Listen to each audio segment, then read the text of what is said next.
This Heartbreaker Lexington build was already insane, but with the new prototype gear introduced in Year 8 Season 1, it's now arguably the best solo build in the Division 2, no doubt, no competitor at all. We're talking nearly 2 million armor, crazy survivability, and still insane damage. I've been soloing Tier 4 to Tier 5 escalations with this with no problems at all, as you can see. This is what it actually looks like in real gameplay. You're tanky enough to survive everything, but still hitting like a DPS build. This makes, for anyone being a solo player, walk in the park even when it comes to escalations. So you can farm for those prototype cores or prototype gear as you wish without the reliability of matchmaking with other players, or without the fear of I'm gonna fail this, I'm gonna lose my tokens, and I'm gonna die. Well, not with this fully upgraded prototype Heartbreaker build. Now, the reason this build is even stronger than before is clearly because of prototype gear, and I just feel like I need to make a series covering every single gear set now being fully prototyped and really noticing the differences compared to the original gear sets that have been in the game, and really just pushing things to the limit. So it takes what was already a strong setup and pushes both your survivability and damage even further. And we're going to go over the build breakdown and how to run it and pretty much everything you need to know so you can also just have this really fun and reliable best number one solo build in the game.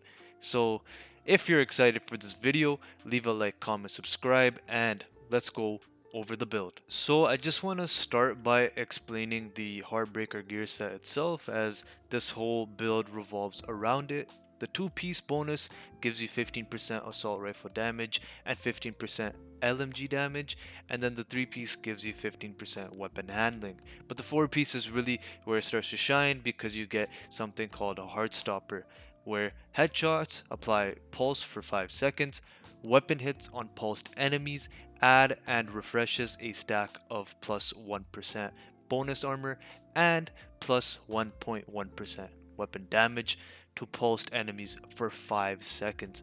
Max stack is 50 and 2 stacks are lost per second.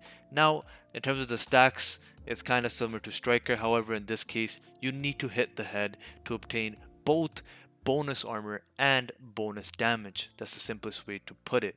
So in this setup, we are actually rocking the 4-piece, but we're also rocking the chest piece of Heartbreaker. And the reason for that is because the chest talent allows us to move those 50 stacks to now 100 stacks. Because in higher tier content, we're going to be definitely shooting a lot more. We're going to be building up a lot more stacks because enemies are just more chunky.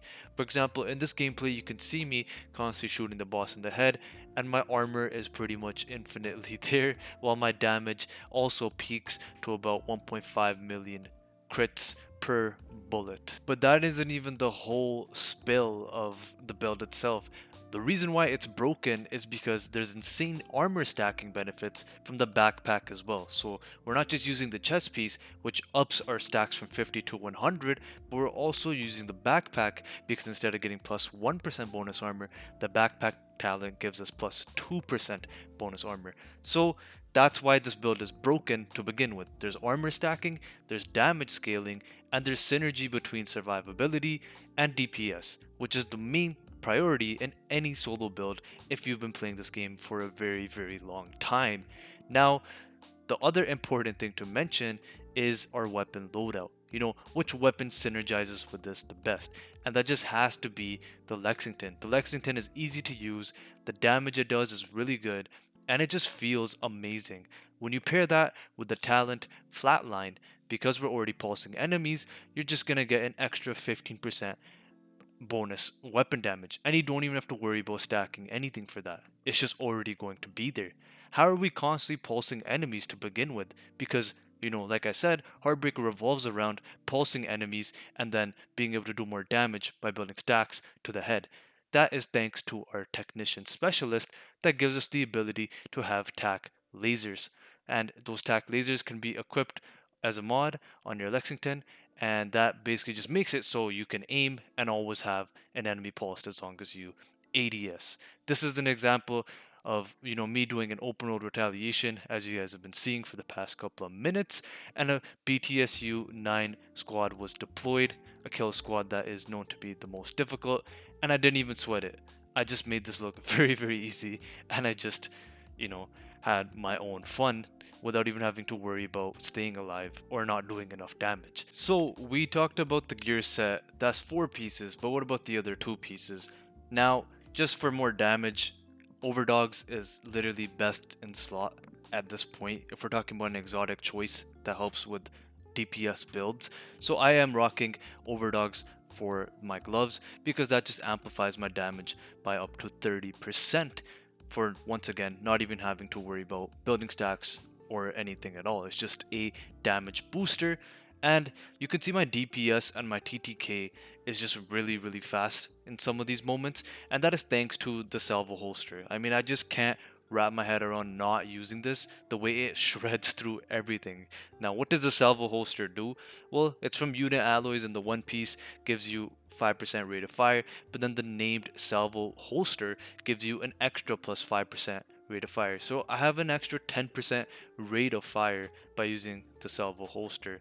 That is pretty much the overall gear to use, the weapon of choice, and obviously you can see in the gameplay I've been really just using a Crusader shield with the Revive Hive for that, extra comfort, extra support where needed, and that just lets you actually just go full aggro and be an aggressive player, have that play style, and still not worry about, survivability and not doing enough damage. Now, the other things to talk about are just what to roll on each gear set and gear piece. That would simply be crit chance, crit damage. You want to aim for around 50% crit chance and 100% crit damage. More crit damage if possible, but that is just the basic logic. Your crit damage should be double your crit chance, and I just don't go lower than 50, but ideally you would actually want 60% crit chance. That is actually where prototype gear comes into play, and that's why I wanted to make this video. So basically, prototype gear not only gives you more stats, as you can see some of my pieces has, insanely more armor than you would get on the regular gear set, it also gives you additional augments. Augments, the ones that I want, are actually Echo. Now, I don't even have Echo on all my pieces, and this is already strong, but if you were to have Echo on all your Heartbreaker pieces as the augment, then you have a chance of actually hitting double bullets of the same damage. So, I was critting for 1.5 mil at my max stacks. I have a chance of hitting that 2 times at once, if that makes sense, just amplifying your damage even more than how great it already is. The last thing I want to go over is now just the modifiers, because that's really important as well. So just copy paste the setup on screen, and this is just the best setup. You'll get some more headshot damage and max armor. Very straightforward, and a lot of people have been running this setup for a long time now. So yeah, consider this. And once again, all of the details, stats, and overview of the entire build, once again, will just be linked in the pinned comment. It'll be a Google Doc, so you can see every single thing, and leave any comments if you have questions overall. But yeah, guys, that's the end of the video. I hope you enjoyed. Leave a like, comment, subscribe as always. Let me know if you have any questions, and I'm looking forward to covering more prototyped gear sets in my future videos. So I'll catch you in the next one. Take care and peace.